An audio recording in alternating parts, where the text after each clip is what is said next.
The first sign that the cold had changed the laws of physics was when I heard my father's cough coming from the woods.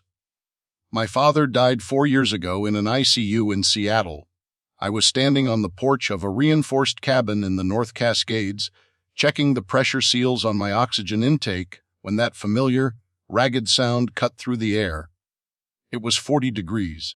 At that temperature, sound should be muffled, suppressed by the density of the frozen atmosphere. But this cough was crisp. It was precise. It felt like he was standing exactly 3 inches behind my left ear. I didn't turn around. If you turn around, you are already dead. You do have to understand that survival in the Great Freeze isn't about how much firewood you have or the caliber of the rifle in your hands. It is about sensory discipline. The asteroid didn't just bring the ice, it brought the mimics. And the mimics don't hunt your flesh. They hunt your memory. Most people died in the first week because they were weak. Not physically weak, though the cold took the frail first, but mentally soft. They heard the voice of a lost child in a blizzard, and they opened their doors. They heard a neighbor begging for help, and they stepped into the white. They treated a global extinction event like a neighborhood emergency. That was their final mistake. I spent $400,000 preparing this site. I didn't waste a cent on comfort. I bought a triple redundant geothermal heating loop and a sound dampening system used in high-end recording studios. I didn't do this because I like quiet. I did it because in a world where sound is a predator, silence is the only currency that matters. The asteroid hit the Pacific on a Tuesday. By Wednesday, the temperature in Oregon had dropped 60 degrees. By Friday, the moisture in the air began to crystallize into a fine, razor-sharp dust that ruins human lungs in minutes. That is when the mimics arrived. We don't know where they came from. Some say they were dormant in the ice for millions of years. Others say they were the asteroid's only passengers.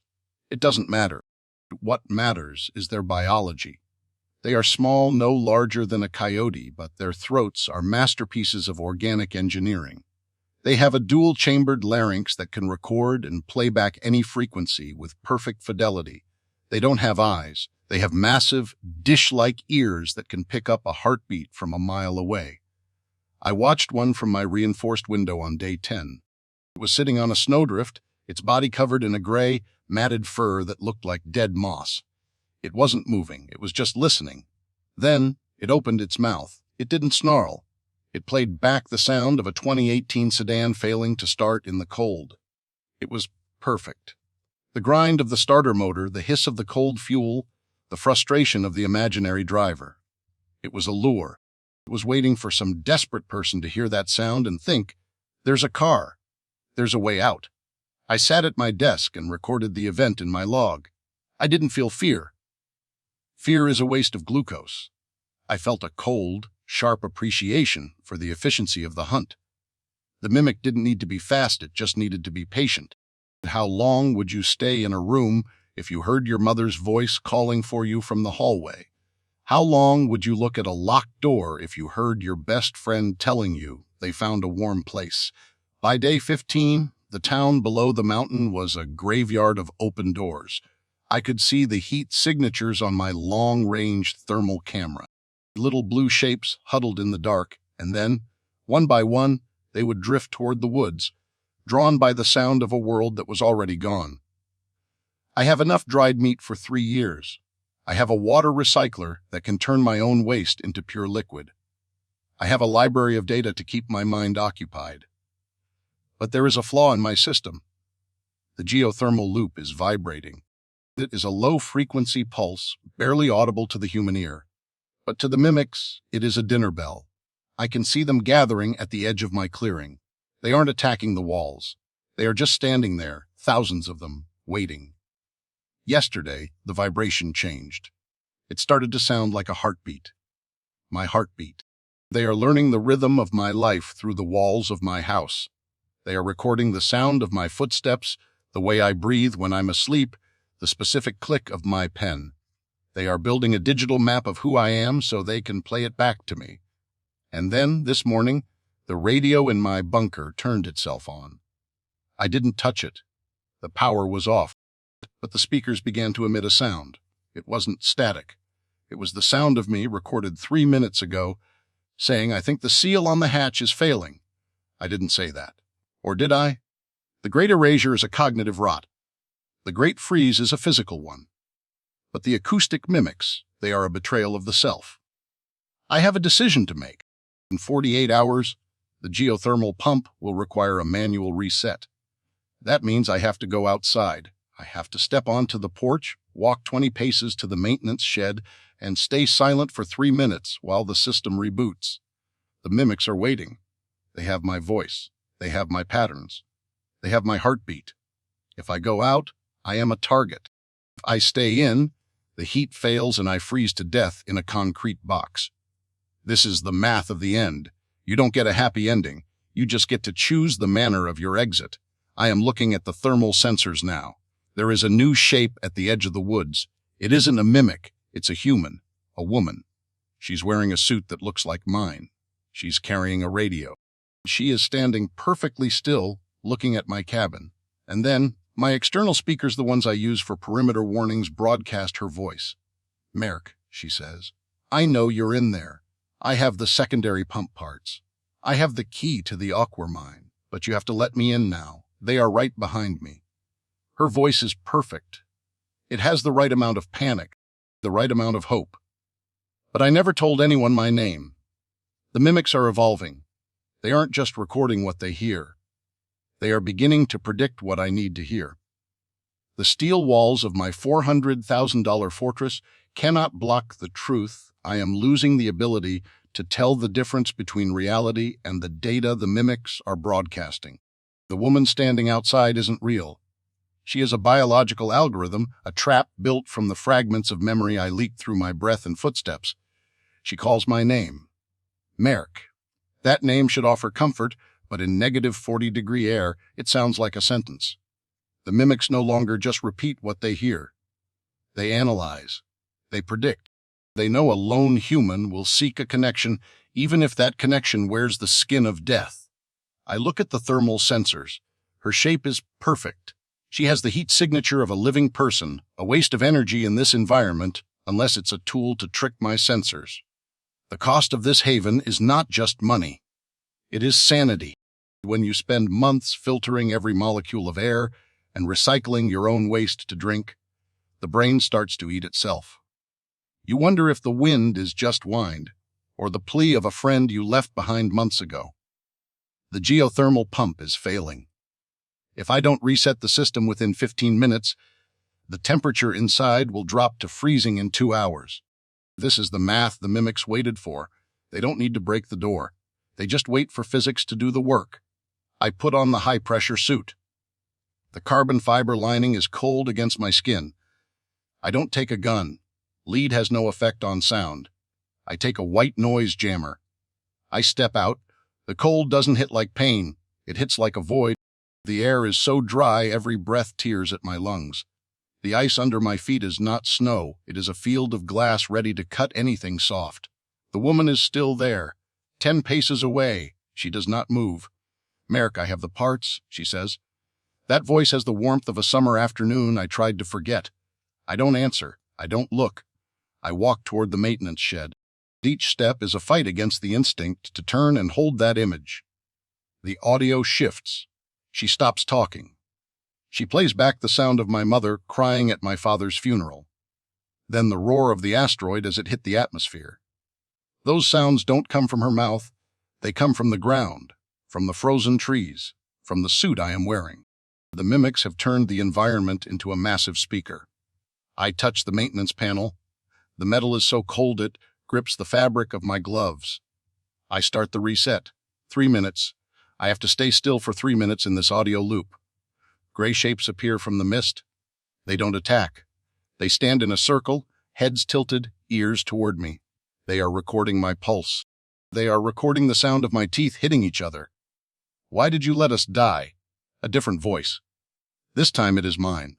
But it is the version of me from 10 years ago, full of hope and naivety. I feel a drive to explain, to say I had no choice, to say the math of survival is a required cruelty. I stay silent. If I open my mouth, I provide the final audio sample they need to complete my clone. The light on the panel turns green. The system is back. I turn to go back to the hatch, but the woman blocks my path. She is no longer a blur. She looks exactly like the person I loved. She holds out a hand, and in it is a radio. The radio is playing a real distress signal, not from a mimic, from a coordinate 5 miles away, a military rescue station. It's real Merc, she says. A tear runs down her cheek and freezes. They are there. They have transport. They have heat. I stop. This is the variable I didn't calculate. The mimics are using a truth to protect a lie. Is that signal real, or is it the peak of genetic deception? I look into her eyes. They are not human. They are biological lenses reflecting my own hesitation. I survive by not trusting anyone. But if I am wrong this time, I die alone in a $400,000 box while rescue is miles away. I raise the jammer. Should I believe my ears? Or should I believe the cold logic of the numbers? The radio signal loop is the final test of my investment. The rescue station 5 miles away sounds like salvation, but salvation is a luxury for those who haven't studied the data. I spent $400,000 to ensure my survival was a closed loop.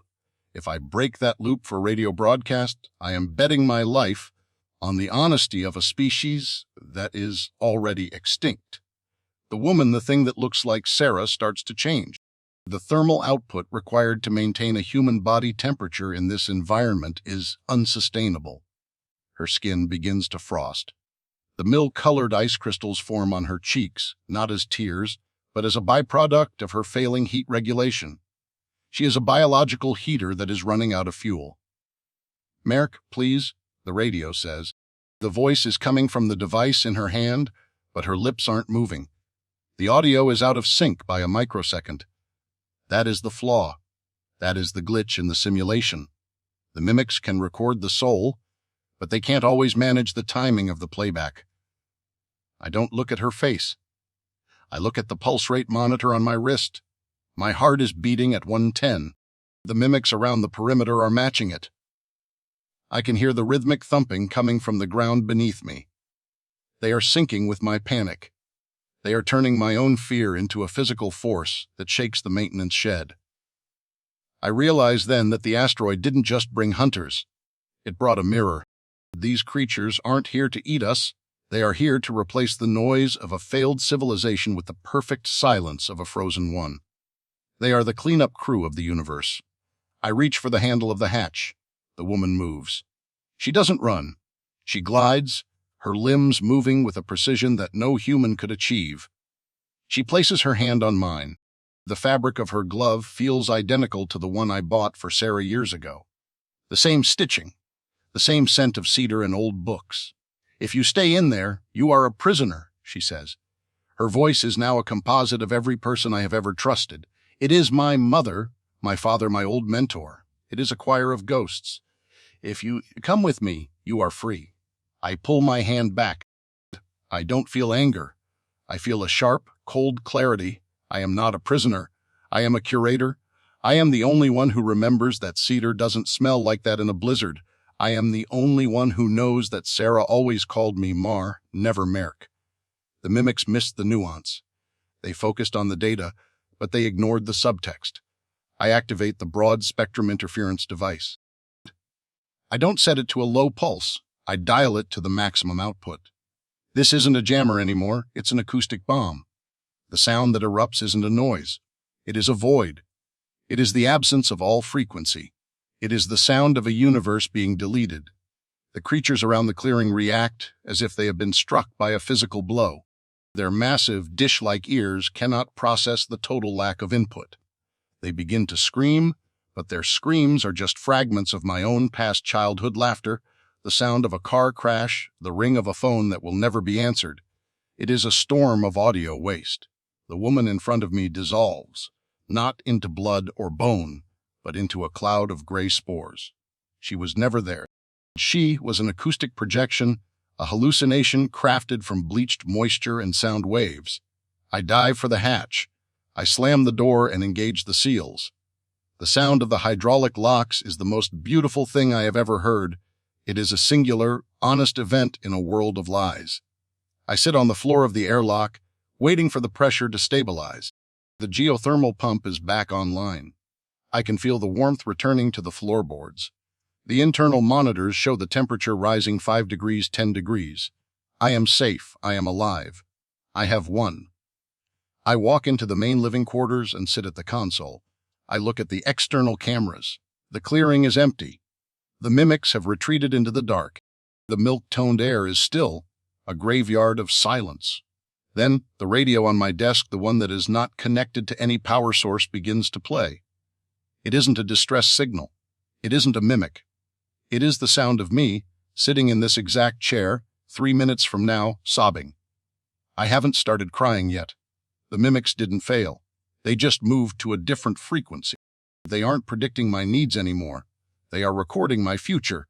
I look at the clock. It is 6:14 p.m. At 6:17 p.m., the audio on the radio says I will break.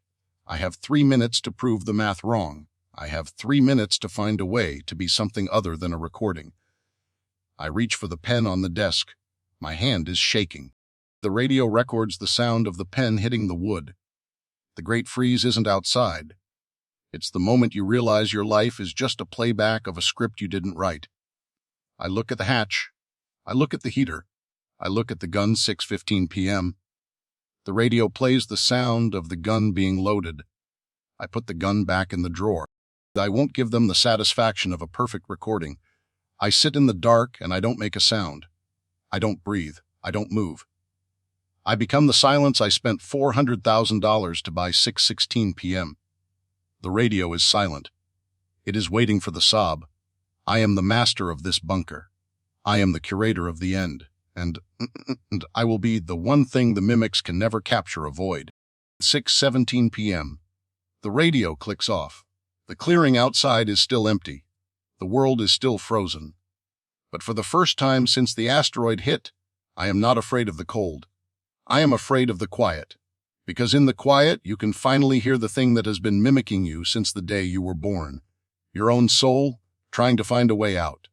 I am Merk, and I am the last honest sound in a world of echoes.